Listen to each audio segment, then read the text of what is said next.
I want to let you know something right here, right now. Joel Embiid and those tears you saw him streaming down his face and that pain you saw sifting through his body like that, it may end up being the best thing that ever happened to you. You see, to me, Joel Embiid, and it's not to disrespect him in any way, but to me, Joel Embiid became a man last night. Because let me tell you something right now. Ain't no more airplane flyings, joking around, chirping. When you lose a game 7 and you lose it in that magnitude with Kawhi Leonard drilling a jumper over you that bounced in and out of the rim and then into the rim. About 3 or 4 bounces. Let's count them right here. He goes up, clock 1, 2, 3, 4. 4 bounces. And then goes into the rim to win the series. To win the series. Let me tell y'all something right now. That's some pain that is not going to leave Joel Embiid for a very, very, very, very long time. And when he comes back on the court next year and he's playing, he's going to remember every aching moment. And when that happens, ladies and gentlemen, could you imagine a monster, a beast like Joel Embiid? And I say that obviously complimentary. Could you imagine him even more focused? How he'll be if he's healthy? If I'm the 76ers, I leave this man alone.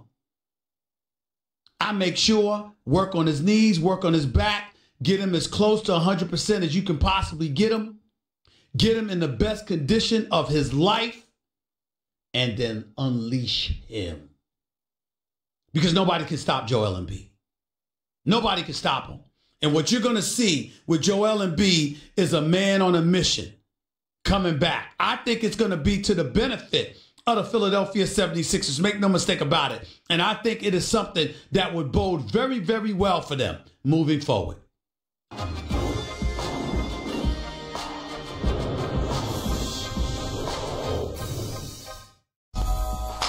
The Stephen A. Smith Show on ESPN Radio is presented by Progressive Insurance. Guests on the Stephen A. Smith Show appear via the Shell Pennzoil Performance Line. And you can always get in touch with the show through the 1-800-Flowers Twitter feed.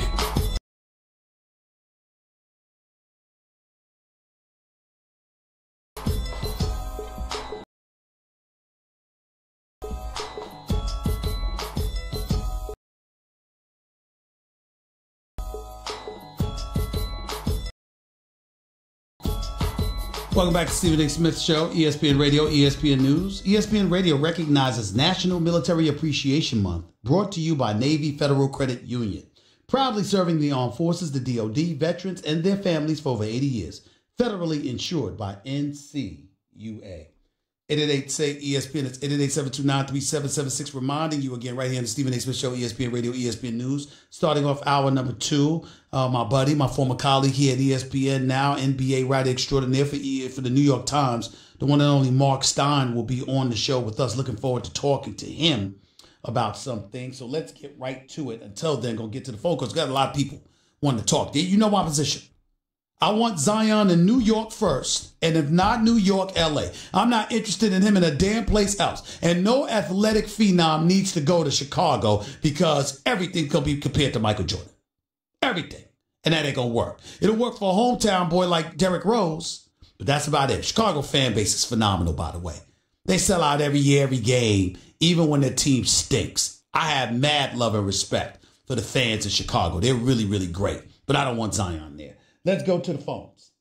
Let's go to Michael. You're live with Stephen A. Talk to me, Michael. What's up? Hi, Stephen A. It's Mike. I just said, Michael. How you doing? I just had a quick question. Say Zion were to go number 1 to the Knicks, what would his role be essentially when KD and Kyrie comes along? If Zion was to go to the Knicks? Yes, what would his role be? He'd be your post player. He'd be your interior offensive weapon. Because with KD and Kyrie on outside, whether it's driving to the basket or making noise from the perimeter, you would need a low post presence on the offensive end of the floor. And that would definitely be Zion Williamson's 280 plus pounds. Simple question, simple answer. Have a nice day. Andrew, you're live with Stephen A. What's up? Hey, Steve, like you, I'm on my hands and knees praying that Zion gets to New York number one. Having said that, what role would he play in getting any marquee free agent to the Garden? What role would what? I'm sorry, repeat that question. What role would he play in getting any marquee free agent to the Garden? Believe it or not, it can't hurt, but I would tell you from what I'm hearing, it doesn't matter. I've been told that Kyrie and Kevin Durant are coming. I was asked to use the words 95% because it ain't done with these guys until they're done.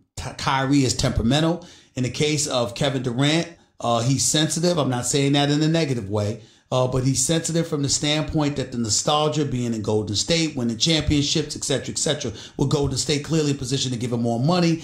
They've got a state-of-the-art arena that's going to open next season that is off the charts. Nothing like it has ever been seen from what I'm being told. They're winning championships. They're printing money. It's Silicon Valley. Even though he knows a Steph team and he wants to leave, chances are he's coming to New York. But I've been told to use 95% because, quote, you never, ever, ever in life can say anything is 100% with Kevin Durant until it's actually done. That's what I've been told. All right, well, hopefully we get Zion too. Yes, that's what we're hoping for. Thanks a lot, man. Rick, you're live with Stephen A. Talk to me, my brother. How are you? Stephen A., listen, man, I'm praying also, brother. Listen, I got a question, though. Yeah. What do you think with the cap money that we have? What do you think? Do you think there's a good scenario to try to get Jimmy Butler with Kyrie and No. The Knicks do not want Jimmy Butler. Jimmy Butler is considered a tier 2 star.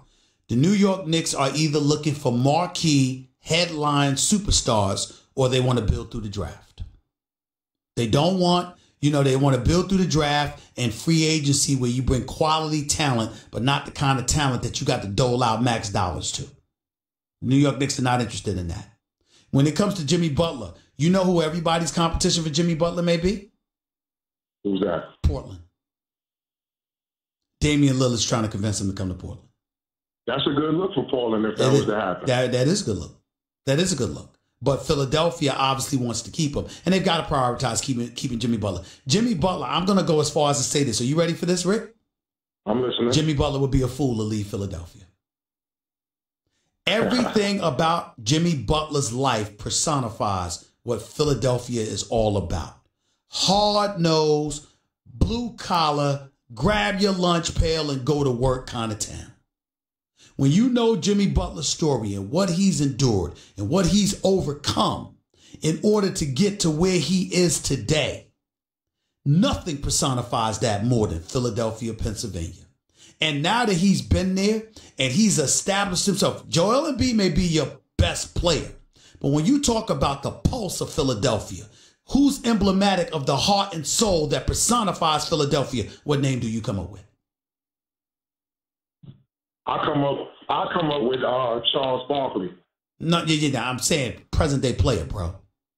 Oh, present day player. Yes. I'm saying it's Jimmy Butler.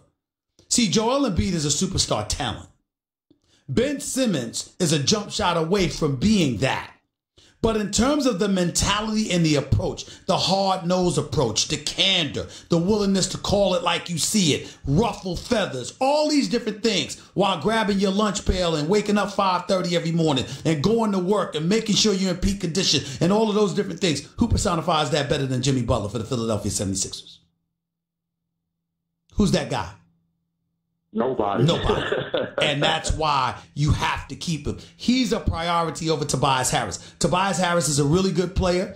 I hope he gets paid. He didn't have the greatest postseason, certainly not the greatest series against Toronto. I want him to get paid. I got a lot of love for the brother, but I'm going to put prioritizing Jimmy Butler ahead of him in Philadelphia. If you can keep them both, keep them both. But if you have to choose between one or the other, you choose Jimmy Butler. It's that simple. That's cool. All right. Tobias would be good in Brooklyn, though. That's a good look for him, that's too. a good look, and they need somebody that can shoot. So you're right about that. Appreciate the call, man. Thank you. Let's go to Joe. You're live with Stephen A. Tell me something, Joe. Hey, I hear that all the time. Yeah, because of Bad Boys. Because of Bad Boys with Martin Lawrence. Yep. I agree with that. I agree with the Zion. I feel like New York Knicks is destined to really finally do something because they've been down so long and they're a basketball team. And another thing, yesterday I was watching your show and you had said you really just automatically made Milwaukee go to the finals. And I'm like, I don't really see. I feel like the Raptors is really can't compete with Milwaukee. You know what my problem with the Raptors is? I think to beat Milwaukee, you got to do it in 6. The Raptors are not going to Milwaukee and beating the Bucks in a game 7 in Milwaukee. I don't believe it. You got to take them out in 6. And I don't think you're going to take the Greek Freak out in 6 when the first 2 games of the series are in Milwaukee. I don't believe it. Yeah, they play as a complete team. They kind of like the same team, but 34 is way different on Milwaukee. But I feel like the Raptors can get them, though. Like I said, if they had home court advantage and the first 2 games of the series were in Toronto, I think you would have a better, stronger argument. But the fact that they got to go against Milwaukee and Milwaukee lost game 1 against Boston, I don't see that happening 2 series in a row. I don't see it. I think they'll be ready for Toronto tomorrow night. Kawhi something different. Kawhi got a little bit of Jordan in him, Kobe in him. Kawhi. Yeah. But where's his help? Jordan had Pippen. Jordan had a 3-headed monster at center with the Winningtons and Cartwrights of the world, Stacey Kings, others. Jordan had Pippen. Jordan had B.J. Armstrong. Jordan had Paxson and Steve Kerr after that and stuff like that. Where is Kawhi Leonard's help? Just remember Joe when the Raptors win the series. Okay, so you're just being emotional. You're not talking. Goodbye. Have a nice day. Let's go to Ronnie. You're live with Stephen A. What's up, Ronnie? Hey, Stephen, man. I feel like putting some palm trees in front of Madison Square Garden. But being hopeful, right? Can we get Zion? But to have the backup plan, if we do fall between 2 and 3, right? What would be your pick and why? Easily John Morant. John Morant. John Morant is special. He's special in the open court. He'll be a highlight reel to a lesser degree than Zion in and of himself. He's got game. He's got heart. He's coming out of Murray State. I think that when you look at what he brings to the table, I believe in John Morant. Yes, I agree. Over Barrett. Yes, I do. Yes, I do. I'm not. Listen, I'm not. I lost a little faith in RJ and Cam Reddish even more so when Zion went down. I watched RJ. He doesn't go to his right enough. He doesn't use his right hand enough. I got concerns about him. He belongs in the NBA. He's a special talent, but he's a lefty. Reminds me a lot of Jalen Rose. He belongs in the league. He can ball, but is he going to be that superstar? I think he'll be a solid player for a long time. I'm not convinced that I see anything other than that. In the case of Cam Reddish, his build, his athleticism, it looks special. Do you remember how inconsistent he was? And they question his motor.